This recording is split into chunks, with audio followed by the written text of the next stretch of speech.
Hey guys, so finally the video is here on how to install the V3 panel on the V2. And I know this took a while, but trust me, this gave me a lot of trouble. The video got corrupted and then it was not ready to render on the software, whatever. So obviously the first thing you need is the part, as you can see right in front of me. So this will cost you around 1.5 to 1.8k. You can roughly say 2k. The whole setup will cost you 2k. So the first thing, as you can see right beside the part, there is sandpaper. So let me show you the back of the part. So there are 5 slots on this part that go right in on the V3, alright, but on the V2 we don't have that, so we have to cut this all. One other thing is, this is not the only way to do this, so if you like it, do it, or you can do it any other way. Alright, so we have to cut this all, and I was first trying to use the sandpaper to sand this all, but it is really hard, trust me, so don't use that. And at last I ended up using a knife.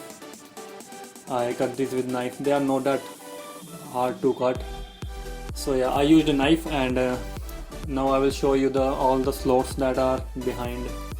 So these are 5 and you have to cut these all. You have to make the back side clean.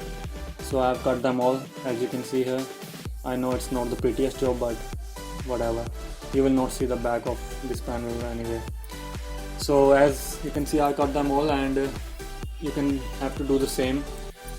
But as I said, this is not the only way.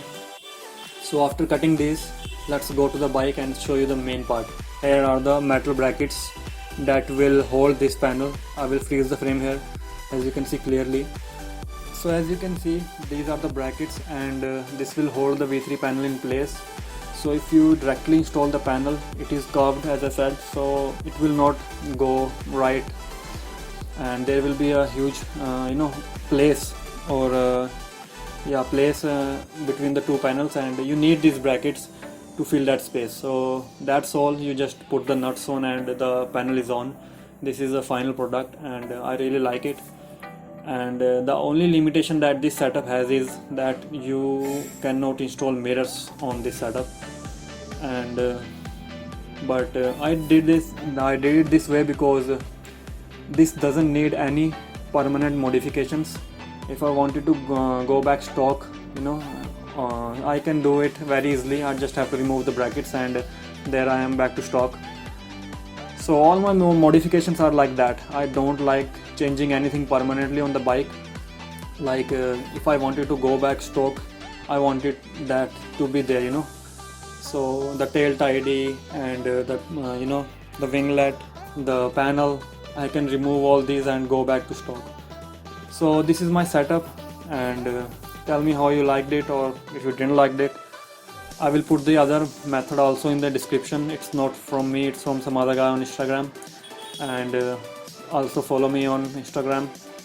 I rarely post on YouTube, as you guys know, but I do post on Instagram every day. And if you want to see what's happening with the bike and catch me up, catch with me, go follow me on Instagram. It's @thecasualrider.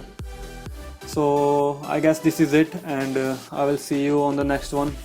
I will soon do a walk around video of the bike with all the mods and the price of the mods. So that's it. Bye bye.